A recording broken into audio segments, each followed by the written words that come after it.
Pro 1, Kanal Inspirasi. Pak Marcel, selamat pagi. Ya, pagi Mbak Desi. Baik ya, bagaimana kondisi terkini di sana di SPBN Paupanda, Pak Marcel? Ya, kalau boleh kita lanjut yang tadi ya. Memang untuk operasinya sudah 2 kali, tanggal 2 Februari dan yang terakhir tanggal 30 Juni. Kondisinya memang cukup memprihatinkan. Kami sudah berusaha untuk melaporkan Pak Bupati, kemudian Pak Bupati sudah merespon dengan memerintahkan dinas teknis untuk menindaklanjuti dengan mungkin kegiatan pembangunan tembok abrasi.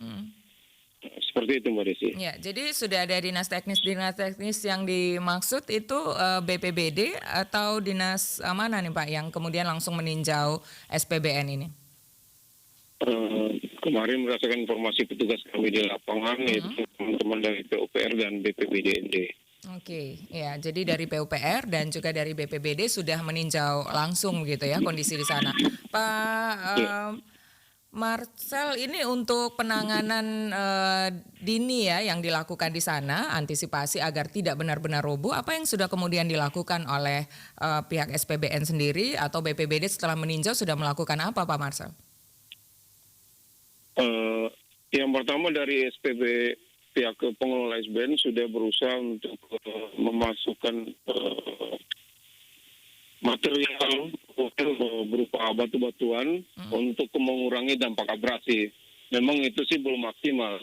Kita berharap ada intervensi dari pemerintah sebagai pemilik aset Pemda ini khususnya agar dapat membuat tembok penahan abrasi sehingga dapat mengamankan SPBN kita dari ancaman abrasi pada cuaca-cuaca ekstrim tertentu.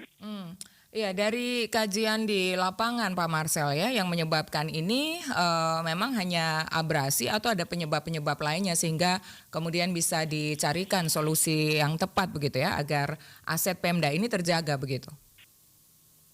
Untuk sementara faktor penyebab utamanya karena pasang tinggi akibat cuaca ekstrim itu. Oke, ya, ini kemudian sudah disampaikan, sudah dilakukan peninjauan, lalu nanti akan dilakukan bangunan tembok penahan abrasi ini sejak kapan nanti akan mulai dilakukan Pak Marcel menurut informasi yang diterima? Untuk informasi lanjut belum disampaikan, tapi kami sih berharap memang dari mekanisme sistem penganggaran kita kan ada APBD Induk, APBD perubahan.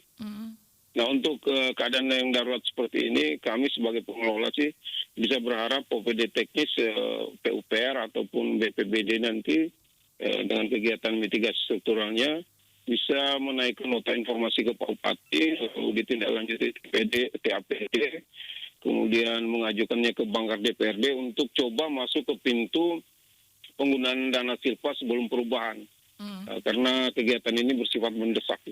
Oke, ya, dari 2 kali kejadian yang terjadi di sana, kalau dari gambar-gambar yang kami terima ini kan memang tidak terdampak langsung di kantornya begitu ya. Tapi apakah mungkin yang tidak tergambar ini, yang dari yang kami terima ini, boleh dijelaskan ada dampak lain begitu yang diakibatkan oleh abrasi, Pak Marcel? Dampak nyata sekarang misalnya untuk pelayanan terhadap kendaraan roda 4 yang harusnya dipisah jalurnya dengan kendaraan roda 2 sekarang tidak bisa. Karena jalur yang roda 4 yang di bagian barat itu sudah gantung. Jadi kondisi dinding tebing pantai sekarang tinggal beberapa meter, kurang lebih 2 meter dari rumah SPBU.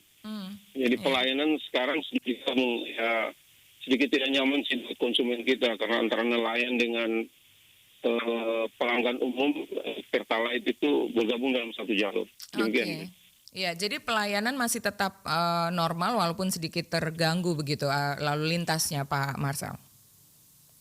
Ya, untuk pelayanan ya puji Tuhan sampai sekarang masih bisa kita lakukan. Hanya kalau mungkin terjadi cuaca ekstrim dan pasang lagi itu bisa jadi rumah dispenser SPBU atau tempat pelayanan itu mungkin akan juga sudah ikut terdampak. Ini sudah disampaikan Pak Marcel ya, karena kita tidak bisa kemudian menduga begini kapan akan terjadi lagi begitu. Untuk antisipasinya agar tidak lagi terjadi dan membahayakan, Apakah sudah kemudian dilakukan komunikasi untuk langkah cepatnya? Ya, kami akan lakukan koordinasi lagi. Kami berterima kasih sih Pak Bupati sangat cepat merespon, bahkan pernah langsung tinjau ke lokasi. Harapan kita ya, OPD teknis ini segera dapat merealisasikan arahan Pak Bupati, sehingga aset Pemda dan juga pelayanan kepada nelayan itu tidak terganggu. Oke, Pak Marcel. Mungkin, ya. Untuk mengurangi dampak kerusakan begitu, apakah tidak ada rencana untuk pemberhentian sementara pelayanan di sana?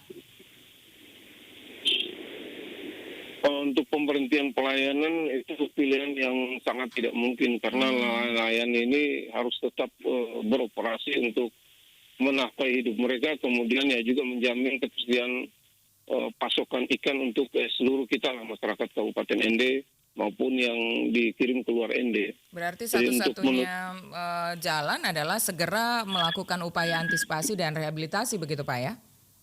Ya, segera diintervensi, mungkin ya masuk lewat itu yang kami sampaikan tadi. Penggunaan dana SIPOS sebelum perubahan untuk bikin itu tembok abrasi. Baik, mudah-mudahan ini segera ditangani dan tidak mengganggu ya semua aktivitas yang biasa dilakukan di sana. Yang paling penting tadi adalah tidak mengganggu siklus pelayanan sehingga nelayan tetap bisa terlayani, untuk pasokan ikan juga tidak terganggu ya di Ende dan sekitarnya. Ya, demikian Mbak Desi. Terima kasih Pak Marcel untuk waktunya bersama Pro 1 RRI. Selamat melanjutkan aktivitasnya. Kami tunggu update informasi ya Pak Marcel ya. Jika ada nanti informasi akan kami sampaikan ke RRI. Terima kasih. Terima kasih Pak Marcel. Selamat pagi. Baik, bersama kami baru saja Marcel Meta, ini pengelola SPBN Paupanda yang mengabarkan bahwa memang kondisinya cukup parah di sana dan diharapkan segera intervensi dari pemerintah kabupaten. Pendengar Anda yang punya informasi terkini terkait dengan bencana alam yang terjadi di tempat Anda, kami juga tunggu informasi Anda, bisa salurkan melalui WhatsApp kami 0821 3878 8786.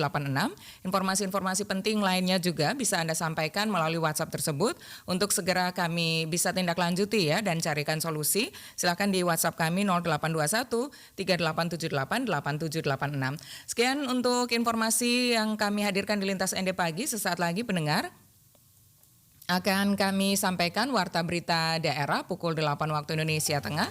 Tetaplah bersama Pro 1 RRI Ende untuk menyimak informasi-informasi lainnya.